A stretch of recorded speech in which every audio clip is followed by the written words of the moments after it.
और डॉक्टर अभय कुमार परमार जो कि मेंबर है, प्रिंसिपल है Adivasi arts and commerce college Santrampur Mahisagar Gujarat. इनका स्वागत हमारे नैक के कोऑर्डिनेटर प्रोफेसर अभय भीष्म करेंगे, ऐसे मैं उनसे विनती करता हूँ।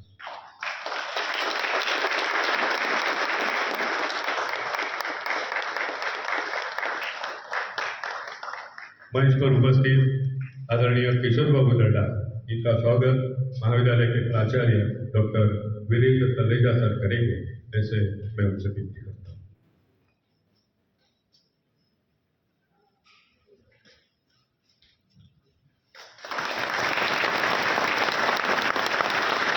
हमारे महाविद्यालय की प्रगति के लिए, उन्नति के लिए जिनका बहुत ज्यादा और वो खुद चाहते थे कि ये नैक कमेटी हम फेस करें, गत 8 महीने से इस काम में हम सभी जुटे हुए हैं, आप भी इसके साक्षीदार हैं।